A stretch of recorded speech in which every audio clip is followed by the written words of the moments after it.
You're grieving. You're grieving, you're grieving, you're grieving. You're grieving the identity that you've known for years, for an entire period of your life.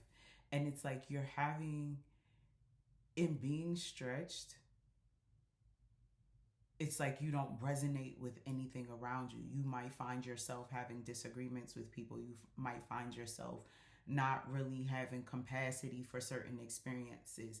The grace that you may have given previously, it's like all of these things or aspects about yourself are changing, and in this change you're like, what is happening?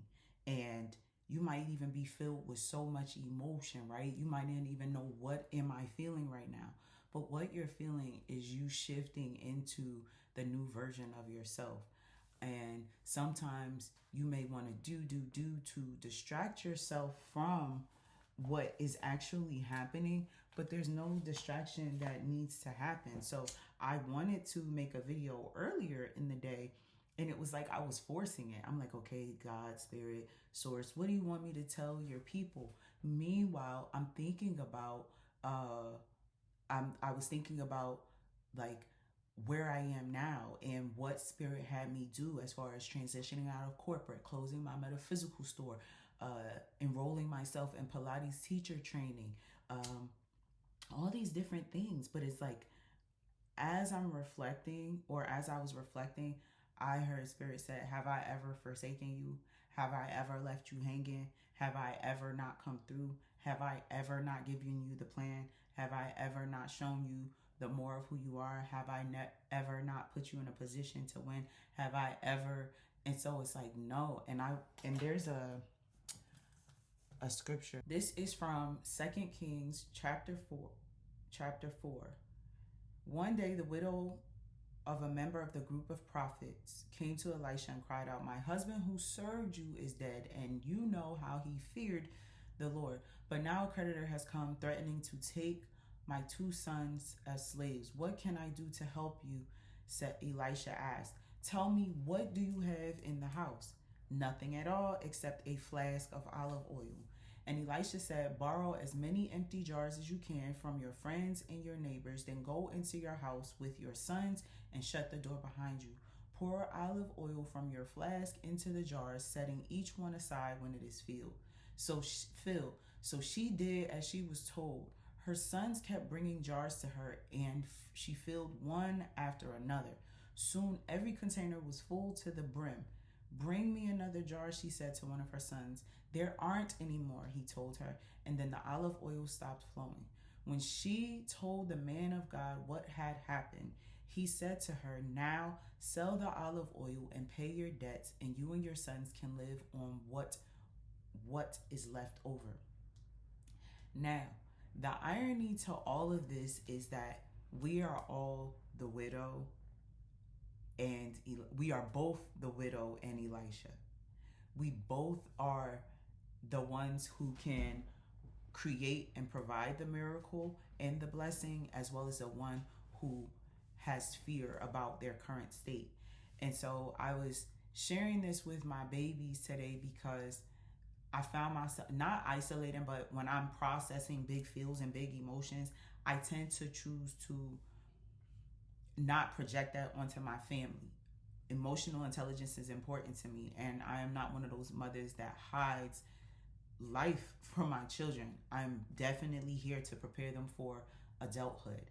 And so I used this example, this story with them, because I was saying that I was trying to do, and I'm like, what do I do? You told me to do this, and I see the money in my bank account, but I don't see this, what you told me would be. And so my faith, right? My faith started, not, I don't want to say wavering, but it's like, okay, what you got me out here doing?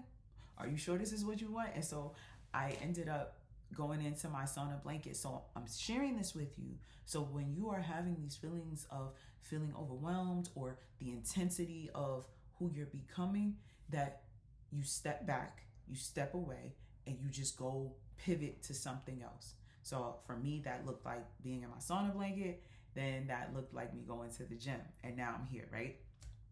And so, as the woman, right, you're going to the universe and you're going to your higher self and you're like, look, I've been doing what you said to do this entire time.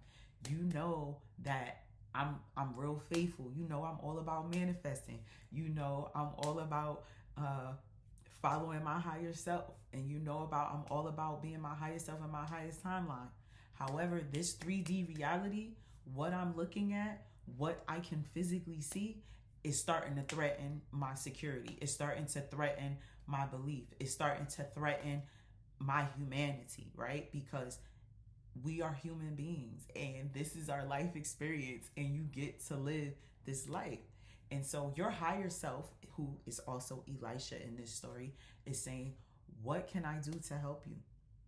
Your higher self is saying, okay, you want me to help you? And of course, your higher self is, tell me where you are right now. And my higher self was like, go in the sauna blanket, don't have your phone on, don't play any music, don't listen to an audiobook, just be in the blanket and be in silence. And so by way of me being in silence, it was just so much going through my mind, so much going through my mind, so much going through my mind. And so I'm like, okay, well, this is what I have. It's like, go to your sauna blanket, go to the gym, don't do this. This is what you're going to do today. And now look at me, right? I'm making this video. And so what your higher self is going to do is give you the divinely aligned instructions. The version of you who is the prophet, right, is going to give guidance to your right now self. Because Elisha didn't care what he saw, and he didn't care nothing about what she was talking about. He was like, okay, this is where you're at now. All right, let me help you get to where you're trying to get to. This is what you're experiencing now. Okay, let me put you in position for this experience. So he said, then go into your house, go into your mind. Listen, go into your mind and shut the door behind you. That means go into a space where you are meditating, where there's no social media influence, no family, no friends, no anybody, just you and your higher self. And you're going to pour olive oil from your flask into the jar, setting each one aside when it is filled. So your higher self is going to give you the specific, divinely aligned instructions for you and your reality. You just have to follow them. So what did that look like for me when I was talking to my daughters? I was telling them, I'm like, obedience is not just for you as a kid. No, obedience is for me as an adult. The difference is, as a child, you have the safety net and the comfort of an adult, of families holding you down and holding space for you. But when you become an adult, that is not, it is your responsibility. You have to hold yourself. And so when things start going awry in your life, you have nobody to blame except for yourself. We're responsible, right? And so I tell my children, I'm like, I'm working hard and I'm doing what I need to do because I know how hard it is to be a woman. And I'm teaching them to do the things that they're doing now, which is in the morning time, don't talk to me unless you prayed, did your affirmations, did your scripture, and did whatever else you needed to do for yourself. Because at the end of the day, I am teaching you to prioritize yourself. At the end of the day, I am teaching you what it means to love yourself. You over everybody else, mommy included. And so that looks like, I'm not telling you not to be a mother, not to get married, not to have a business, not to go into corporate, not to do any of those things. What I am teaching you and preparing you for is that you are going to do those things out of the love you have for yourself. Because you love yourself, because you prioritize yourself, because you value yourself, you're going to know, okay, is this person viable for me? Is parenthood, motherhood viable for me? Is working this job or owning this business viable for me? But also that so that I have this safety net for my adult children to experience life with ease and effortlessness, because that's what I am creating. That is part of my purpose. That is part of what I came to do. And so even when it comes, and I share it with them, I'm like, obedience is better than sacrifice, right? That's a scripture too. Obedience is better than sacrifice. But for me, when I'm sharing it with my community, obedience is better than sacrifice because obedience is the investment into what your soul desires. Obedience is the investment into what you want in this life. It's an investment because the sacrifice is all the shit that could have been avoided. The sacrifice is what could have been prevented. And so, what a lot of us are experiencing is going from being, what do we say, reactive to life to being proactive in life, owning your life experience. I'm not doing anything that my spirit is not leading me, guiding me to do. And so when I realize I get those overwhelming feelings, I am absolutely looking at the 3D. I am absolutely leaning into my spirit. But as I'm sitting here, I'm sitting in manifestation, right? My life is so surreal. So I had to start, and I got my handsy dandy notebook because I wrote down a couple of things that I wanted to say to y'all. And so gratitude, that was another thing. When I was laying in the sauna blanket, gratitude kept coming up. And I just started looking around. I'm so grateful for these blinds. I'm so grateful for my blanket. I'm so grateful for my bookshelf. I'm so grateful for the sunlight. I'm so grateful for this sauna blanket. I'm so grateful that my mother took my kids to go grocery shopping. I'm so grateful that I can be here by myself in silence. I'm so grateful for my nails. I'm so grateful for my brain. I'm so grateful that I can hear. I'm so grateful that I can see. I just started saying I was grateful for the things that I could visibly see in my life. And then I'm like, oh shit, yeah, when I was grateful, I had this healthy, loving, thriving relationship with my children because I continue to say I am in a healthy, loving, thriving relationship with my children. I have a healthy, loving, thriving relationship with each of my daughters individually and collectively. It didn't happen overnight. They're still growing, they're still becoming, and I'm still growing in motherhood. I'm still learning as a person. And so, gratitude for where you are, for the little things, because it's easier to say I'm grateful for this cup of water than it is sometimes to say I'm grateful for life. And so it's reaching for the small things, right? In that moment, I couldn't say that I'm grateful that I'm here. All my bills are paid on time and in full, and I'm thinking about the future. And I keep hearing my spirit say, girl, stop playing, like stop playing. All my bills are paid, right? When we live in a society of commercialism where people are struggling to pay their bills in January, right? All my bills are paid on time and in full. I'm not lacking for anything. My cupboards are full. My children are happy and healthy. I'm happy and healthy. And so sometimes, right, when you are creating and cultivating a life of ease, you oftentimes your old programming and the version of you is kind of like, what is going on? My reality is like, what is happening right now? Because my reality, like, why is this so easy? So because if you're calling it an easy life, you gotta be grateful for the easy life. But some of us have been so used and so programmed to struggle that when we're not struggling, we're like, how can I create struggle? How can I create stress? How can I create things to be wrong? Spirit is like, stop it. Stop it. Stop it. If you're here and you've made it this far into this video, you're safe. That's the first thing that we have to remind ourselves. We are safe. We are simply shifting our timelines. We are simply shifting in quantum. We are becoming the best versions of ourselves. And there is no right or wrong to any of this. All of it just is.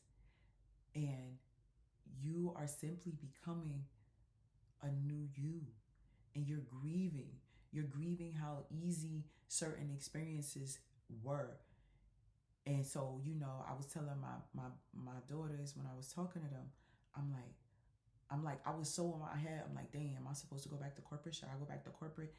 And that felt so like, ooh, no, I'm not doing that. I'm not doing anything I don't want to do. So why am I sitting up here acting like nothing works out for me? If I do what I want, when I want, how I want, doesn't everything always work out for me in my favor, for my favor?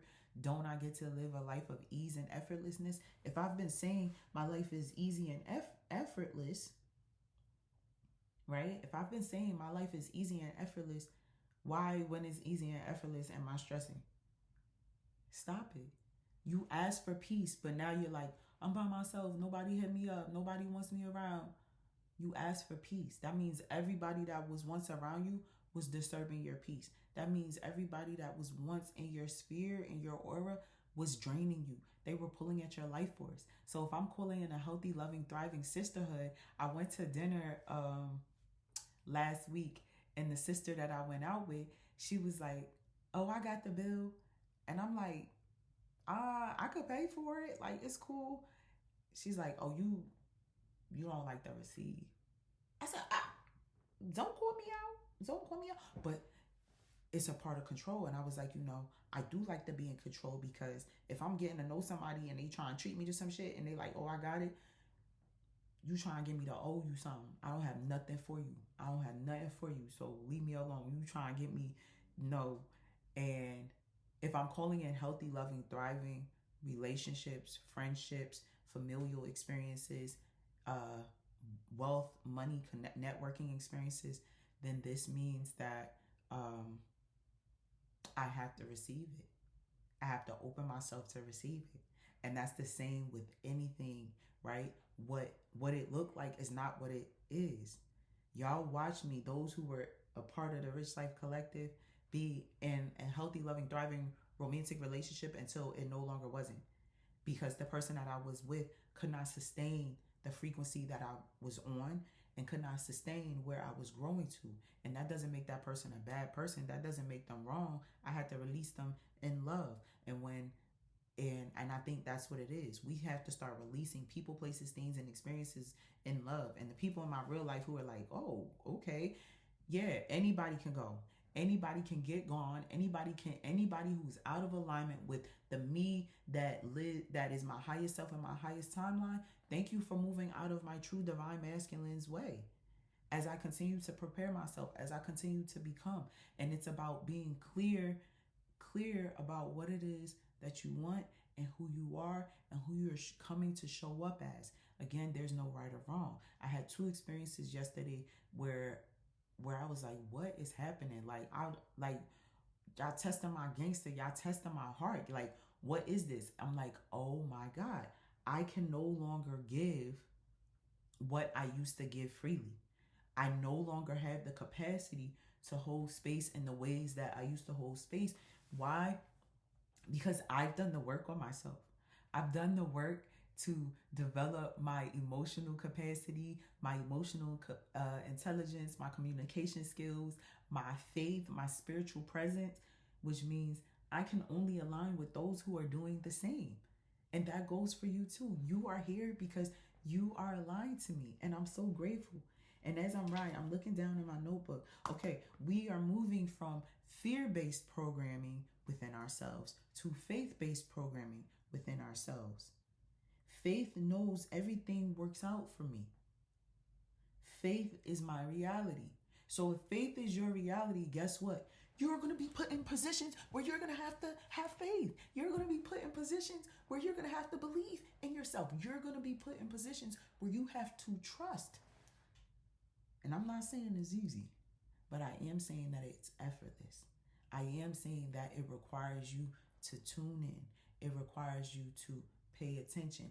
It requires you to say, okay, I'm going to do this. It requires your awareness. It requires your self-awareness. It requires your environmental awareness. And it requires you, and part of that awareness is that, oh my God, I am changing. I am expanding. Oh my God, I am changing. I am expanding. Y'all, I love you, love you, love you. Thank you for being here and being a part of the Rich Life Collective. If you haven't already, be sure to subscribe to the channel. If you haven't already, join my email list, arichbook.com. Be a part of the Rich Life Collective. It's not about spamming y'all with stuff. It's about I'm sending you gems straight to your inbox. I'm sending you love straight to your inbox, right? We already got too many emails where it's discounts, this, all this other stuff. Nah, I'm here to give you, I'm here to serve you. I'm here to serve you, Rich Lifers. I'm here to serve you. Connect with me on Instagram and TikTok at 8hourrichbook. I said 8hourrichbook. Yeah, 8hourrichbook. And if this resonated with you, drop a comment. Talk to me. If there's something that you're like, Rich Book, can you talk about this? Send me a DM, send me an email, amber@arichbook.com. If you haven't already, check out my TED Talk, Life Happens For You, and I'll catch you on the next one.